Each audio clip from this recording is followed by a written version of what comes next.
پاکستان سے برطانیہ یا دوسرے ملکوں میں آباد ہونے والے پاکستانی جب پاکستان ہوتے ہیں تو اتنی پروگرس نہیں کرتے، اتنا بزنس میں آگے نہیں جاتے، اتنے پڑھائی میں آگے نہیں جاتے۔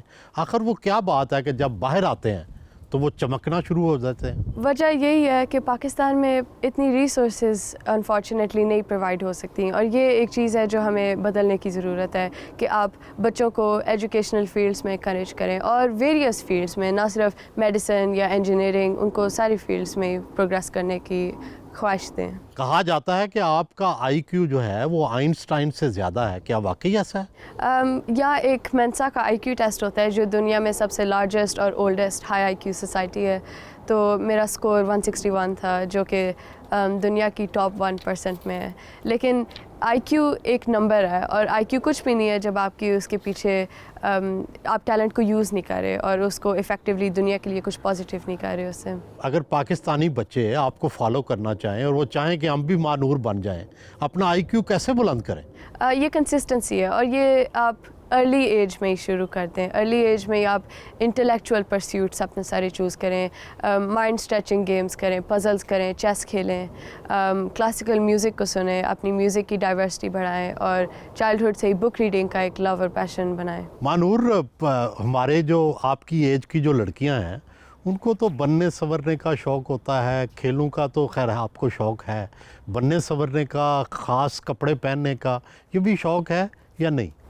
جی، مجھے ڈیفینیٹلی فیشن کا اور اس طرح کی چیزوں کا شوق ہے، لیکن میں کہوں گی کہ یہ جو اسٹیریو ٹائپ ہے کہ ینگ گرلز کا صرف انٹرسٹ میک اپ اور فیشن ہے، یہ ایک بہت پرابلم ہے ینگ گرلز کو آگے بڑھنے میں، جو ڈسٹرب کرتا ہے۔ ہمارے جو تھرڈ ورلڈ کنٹریز ہیں وہاں تو جنڈر ڈسکریمنیشن ہے، آپ کیا سمجھتے ہیں اس حوالے سے؟ آپ کی کیا سوچ ہے؟ عورت اور مرد کو برابر ہونا چاہیے، ان کو برابر موقع ملنے چاہیے؟ یہاں برطانیہ میں وومن کو بھی انکریج کیا جاتا ہے اور باقی فیلڈز میں بھی آگے بھیجا جاتا ہے، اور میں کہوں گی کہ کنٹری کی پروگریشن ہی نہیں تب ہو سکتی جب جینڈر ڈسکرمنیشن ہو۔ پاکستان میں کیا ایسا کیا جائے کہ مرد اور عورت شانہ بشانہ کام کریں؟ میں بالکل یہی کہتی ہوں کہ پاکستان میں بھی باقی پروگریسو کنٹریز کی طرح وومن اور مین کی ایکوالٹی ہونی چاہیے، اور ان کو ایجوکیشن میں بھی، فردر فیلڈس میں بھی اکٹھے ہی کام کرنا چاہیے۔ ذاتی طور پر آپ کو کون سا رنگ پسند ہے؟ بلیک میرا فیوریٹ رنگ ہے، ہر چیز کے ساتھ ٹرینڈی لگتا ہے۔ پاکستان معاشی بحران میں ہے، بجلی کے بل بڑھ گئے ہیں، ہمارے قرضے بڑھ گئے ہیں، آپ کیا حل پرپوز کرتی ہیں؟ سلوشن انفارچونیٹلی، کیونکہ پاکستان کا کرنٹ پولیٹیکل سسٹم اتنے اپ ہیول میں ہے، کرنٹ لیڈرز بار بار سوئچ ہو رہے ہیں، تو ایک ابھی ڈیسائسو پلان آف ایکشن ہی نہیں ہے۔ مجھے لگتا ہے کہ ایک بار لیڈرشپ کو سیٹل ہونا چاہیے، اور لیڈرز کو اکٹھے بیٹھ کے پالیسیز بنانی چاہیے جو کہ فیوچر نیشن کا فیوچر گائیڈ کریں، نہ صرف ڈفرینٹ کانسٹیٹیوشنز اور ڈفرینٹ پالیسیز پہ عمل کریں۔ جب آپ پاکستان سے برطانیہ شفٹ ہوئیں تو کن کن مشکلات کا سامنا کرنا پڑا، پڑھائی میں، زندگی میں؟ ڈیفینیٹلی مجھے یہاں کافی مشکل لگا۔ سب سے مجھے جو آبویس چیز یاد ہے کہ جب ہم پہلے یہاں آئے تو ٹیچر پہلے کلاس روم میں آئی اور میں کھڑی ہو گئی اور میں نے گڈ مارننگ کہا، اور وہ باقی بیٹھے ہوئے تھے اور ایک دوسرے سے باتیں کر رہے تھے، اور مجھے بہت شرمندگی فیل ہوئی کہ میں کھڑی ہو گئی ہوں۔ مجھے یہاں کا کلچر بہت ڈفرینٹ لگا کہ آپ ٹیچرس کو کھڑے ہو کے گڈ مارننگ ہی نہیں کہتے۔ یہاں کے جو لڑکیاں لڑکے، ان کے جو بات کرنے کا سٹائل تھا، ایک دوسرے سے بولنے کا سٹائل تھا، وہ پاکستان سے بہت ڈفرینٹ تھا۔ کیا فرق تھا؟ کیوں نہیں یہ کہتے گڈ مارننگ، یا کھڑے کیوں نہیں ہوتے؟ کیا اس میں برائی کیا ہے؟ ہمیں ینگ ایج سے ہی پاکستان میں رسپیکٹ سکھائی جاتی ہے، اور یہاں مجھے لگتا ہے کہ اتنا ایمفیسس نہیں ہوتا کہ آپ نے ایلڈرس کو اتنی رسپیکٹ اور ڈگنیٹی دینی ہے کہ آپ کھڑے ہو۔ کیا آپ کو کیا پسند ہے، رسپیکٹ دینا یا نہ دینا؟